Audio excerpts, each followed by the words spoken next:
So good morning, my name's Todd. So this morning we're talking about pediatric supracondylar fractures. So this is a fracture of the distal part of the humerus. They're generally transverse fractures that run through the apices of the coronoid and olecranon fossa. They generally occur from a hyperextension injury in the pediatric population that are known to be hypermobile and have generally looser ligaments. So hyperextension at the elbow causes the olecranon to engage in olecranon fossa and then act as a fulcrum, which focuses the impact through that line, and that's why it's a typical fracture pattern. So it's a very common pediatric fracture. It's the second most common to distal radius fractures. Historically, it's been more males than females, but there's recognition more recently in literature that these numbers are more evening up now, and it's almost 1-to-1. Generally, most common in the 5 to 7 age group, and generally the non-dominant limb. The vast majority of these are extension type injuries, which is that hyperextension mechanism, and there is a small subset that are flexion type injuries where there's a direct blow on a flexed elbow. So just going through the examination, these patients I think should be considered as trauma patients. Quite often it's a fall from a monkey bar and that sort of thing, so need to ensure that there's no other injuries, so in accordance with EMST principles. And then in terms of examining the limb, looking for pain, swelling, deformities, reduced movement, there's a puckering of the skin, I'll come back to that. And then remembering too that there can be associated fractures, and that should be looked for, that distal radius being the most common associated fracture. And then of course the most important part of the examination is a neurovascular assessment. So in terms of a neurological examination, about 11% of these will be associated with some type of neuropraxia. The extensions, the anterior interosseous nerve is the most common nerve injured, accounting for about a third of those nerve injuries. And in flexion type injuries, the ulnar nerve is the most common nerve injured. And I think it's important to remember too that these are evolving injuries due to swelling and the nature of them, so serial examinations are important. And then the vascular assessment. So there's varying reports in the literature as to how common this is, but most would say it's between 10 and 20% to have some sort of vascular compromise. So I think it's important to sort of break these down to whether it's a normal limb or a pink pulseless limb, so a perfused but absent radial pulse, or a pale pulseless limb, so they talk about it as being a dysvascular limb. I'll sort of come back to that. So this is the Puckering Sign. So this is the proximal fragment buttonholing through brachioradialis and catching some of the subcutaneous tissue in the skin. This sort of, I guess, is that warning sign when you see these early on that it's probably going to need an open reduction, that disengaging that buttonholed fragment is difficult to do in a closed manner. And it also sort of suggests, I suppose, the severity of the injury prior to even getting the X-ray. So investigations, obviously it's first things are plain films, AP and lateral. So some of the useful reference lines to think of here is the anterior humeral line that runs down the anterior cortex of the humerus. That should transect the anterior third, the middle half of the capitellum. There's the transverse radial line running through the radial head, so that should transect the capitellum again, regardless of where the radius or the position of the elbow. So that's useful for looking for head dislocations. And then Bauman's angle, which is a perpendicular line to the long axis of the radius with the tangential lines running through that lateral epiphysis. So the normal reference for that is about 9 to 20 degrees. So talking about the classification of these fractures, the most commonly used is the Gartland classification. So in 1959, Gartland described 3 fractures.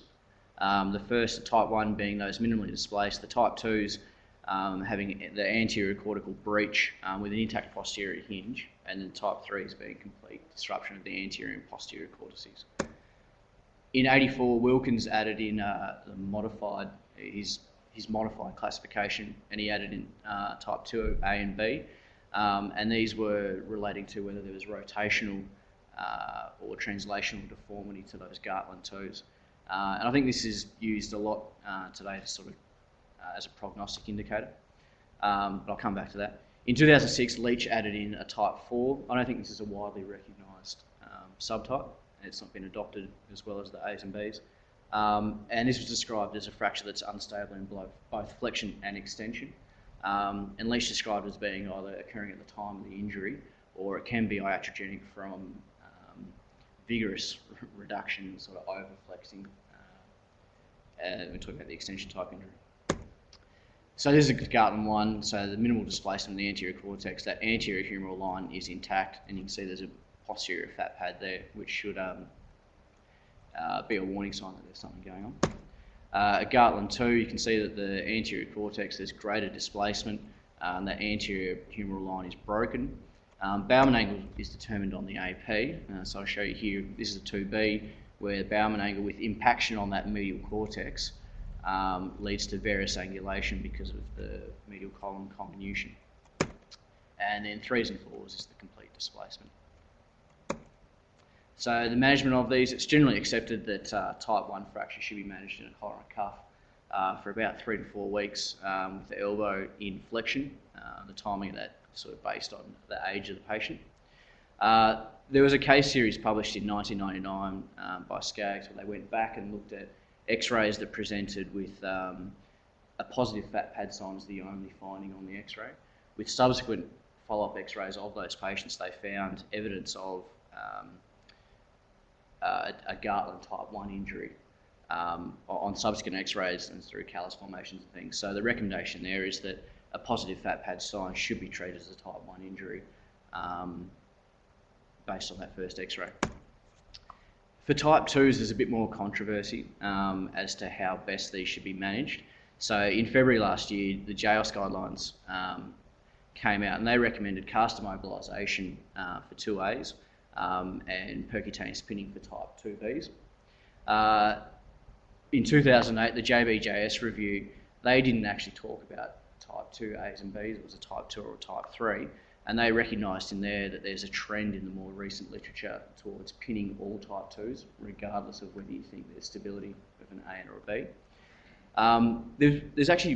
There's a paucity of well-designed, large-scale studies for these fractures, which I thought was interesting given how common they are. The vast majority of the studies are case series published by a single group, or it seems a single group, there's common authors in them, and you'll see a lot of these studies we've referred to in this. So this is one of them. This is a retrospective review. This is the largest case series published on type 2s. So this group pinned all type 2 fractures, whether they were a 2A or B, they didn't distinguish between them. And they reported that there were no nerve or vascular injuries, there was no loss of position, and their complication rate was 4 pin site infections, with only one of those requiring operative debridement. So the take home in this article was that all type 2 should be pinned. It's a safe and effective operation with few complications. That's what they were advocating based on that study. The commonly quoted other side of the story is this one. So in 1996, Hadlow published this study where they treated 48 type 2s conservatively, and in their series, only 28% of those lost position and 77% were maintained in just that flexed casting with a collar and cuff. The argument from this side that counters that previous study is that in this series, if all of these were pinned routinely without as a routine management, then 70% of their patients would have received an invasive operation they didn't need. So, sort of just summarising, I said that there's no good direct comparison studies comparing those. Those two are generally quoted as the largest studies comparing or advocating the two methods. So from that, there's no consensus guideline. But as I said, most of the recent literature in those smaller case studies are tending towards pinning all type 2s. Type 3s, it's much more straightforward. Standard of care is generally accepted that they should be pinned because they are inherently unstable.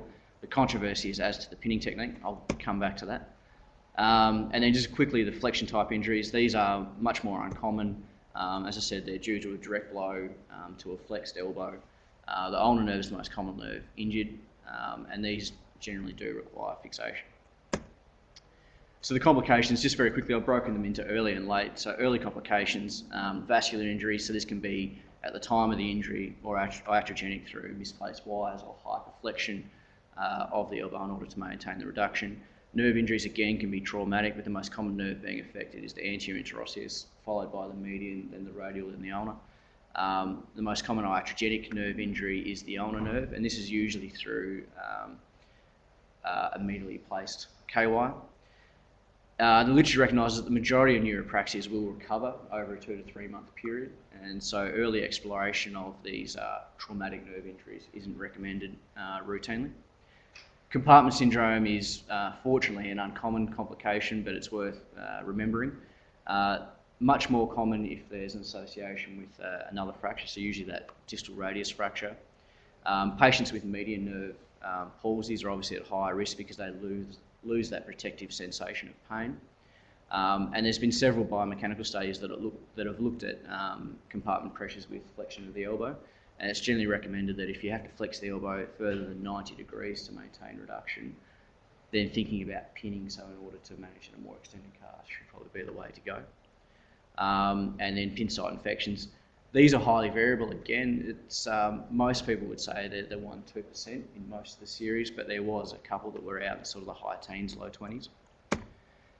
Late complications, stiffness, malunion is probably the biggest one. It's generally recognised that there's limited remodelling potential in the distal humerus. It only accounts for about 20% distally of the growth of the humerus. So there's very little potential for remodelling, potentially rotational and sagittally malaligned fractures. This results in cubitus varus, which was thought mostly to be a cosmetic type deformity, but there are a few case reports of a tardy posterolateral rotatory instability. So this is something that occurs 20, 30 years later, where the medially aligned or medially transplaced pull of the triceps results in stretching of the lateral collateral ligaments of the elbow, causing pain and instability. And then myositis ossificans is another rare complication.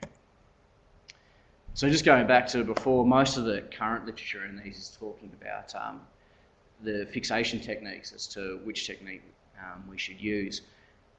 Historically, it's been the cross wires technique, and more recently there's been a push for lateral entry wires. And the pros and cons of these techniques are generally broken down into risk of the ulnar nerve and stability of fixation. So this is the traditional method, or more traditional method, using the cross wires. So placing the lateral pin proximal to the capitellum and then the medial pin anterior to the ulnar groove. There's been a few studies under ultrasound guidance that have looked at paediatric patients with a hyperflexed elbow have a rate of up to about 54% of the subluxating ulnar nerve anteriorly over the groove, which I thought was interesting. It's a lot higher than I thought it would have been. So it's generally recommended that if you are going to place a medial wire, it needs to be with an extended elbow, not a flexed elbow, in order to lessen the risk of pinning this nerve. And it's important to ensure that the pins cross proximate to the fractural site and not at the fracture site in order to get that rotational stability. Now, iatrogenic nerve injury is reported at around 10% in most case series. Then the lateral entry wires, so these need to be divergent. They should follow an anterior to posterior incline as the humerus does. They need to engage the medial and lateral columns proximal to the fracture site. And in the technique, it's described as grabbing adequate bone both proximally and distally to the fracture site. And then there's advocates for the use of 2 or 3 wires. Most studies would say, the group that's published most of the papers would advocate 2 wires for a type 2 fracture and 3 wires for a type 3. However, I think most other series would recommend placing minimum 2 wires in order to gain rotatory control, and then stressing the arm under II guidance and seeing if the 3rd wire is needed. So this is a study published by Sanker in 2007 that they looked at the reason why most of the lateral wires fail, and they broke it down to 3 main reasons.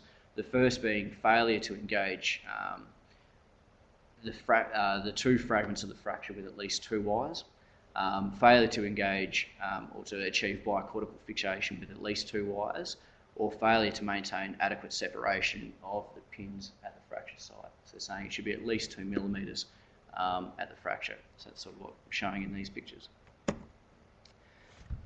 So in comparing those 2 techniques as to which one we should be using, there's been several small studies, but I think these are the 2 main that people have looked to.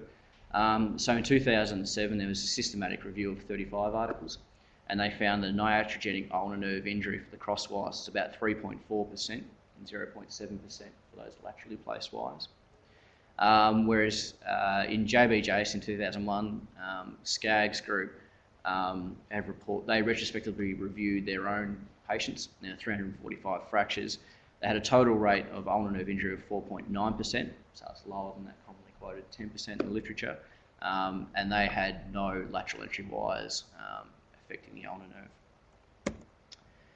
In terms of stability of configuration, again, looking at that systematic review, with the cross wires, there were no failures in their fixation, which I thought was an interesting statistic. And their lateral entry wires, they had 4 of 606 fractures losing position. The Skaggs group, they reviewed 345 fractures, and their reports just that it did not affect their outcomes. They didn't comment on number of loss of position. And then there was another trial. This is the largest randomised controlled trial that looked only at stability of configuration. They had 52 patients. They found that there was no statistical significance in which technique you use. So the fallout of all of that is that there's no real consensus recommendations as to fixation technique because there is a lack of high-powered level 1 studies.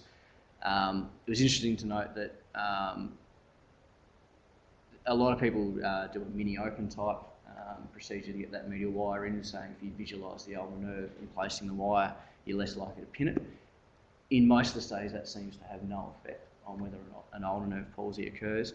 And this is thought to be because it's not skewering the nerve directly that causes the injury a lot of the time. It's generally catching the cubital tunnel, and the tensional force is placed on the soft tissue covering that then causes pressure on the nerve, not direct penetration.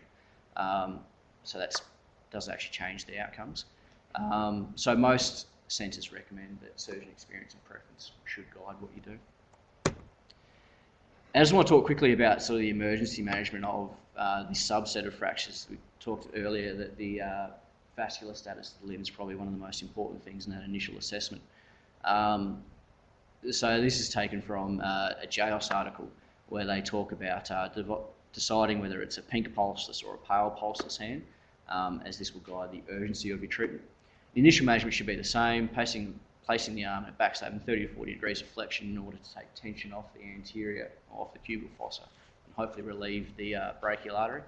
The limb should be elevated and get to theatre as soon as possible, and of course constantly reassessing neurovascular obs. So the treatment for this, the consensus would be reducing the fracture, pinning it and getting stability at the fracture site, and then reassessing the vascular status. Most of the pulseless supracondylars are coming from vascular spasm, so they say stabilise the fracture, then observe it and see whether that returns. If there's a pulse, but the limb remains well perfused, then they advocate splinting in 40 to 60 degrees of flexion, and admitting the patient overnight in order to watch whether there's a deterioration if that vessel spasm is again. If the limb's not perfused, then they advocate immediate exploration of the vessel. Usually it's the vessel caught in the fracture site, so delivering that from the fracture site, and again seeing if it's just an arterial spasm, giving that time to overcome. And so they talk about techniques of using warming fluids or lignocaine to help overcome that spasm. Or if primary repair or venous grafting is necessary, and also at this time should consider forearm fasciotomies as to whether they're needed, depending on the risk of a reperfusion type injury. So the indications for an immediate exploration is if there's an absent brachial pulse in association with complete median nerve palsy, as this would suggest that those two structures are caught in the fracture site, and so need to be disimpacted. A dysvascular limb, so a pulseless, non-perfused limb should be explored. A pink pulseless hand with a deteriorating vascular examination, or symptoms of forearm or hand ischemia. Most of the studies recommend that angiography is of no value prior to going to theatre. They've sort of shown that it just delays time to theatre and has no impact on overall outcomes. And so this is just a picture just showing that in a flow diagram. So going through whether it's adequately perfused or pulseless, and then going through those. So in summary, this is a common paediatric injury. We tend to use the modified Gartland classification system. It's important to consider these as an evolving injury, I think, so you need to constantly reassess that neurovascular status. Management options, most of the fallout from those is that if you need to flex it more than 90 degrees to maintain stability, then perhaps pinning is a better technique. Recognition of that medial column comminution resulting in that rotatory or translational deformity early on, so that can be pinned. And then we talked about the controversies as to which pinning technique you'd use, and then briefly went through the emergency manual.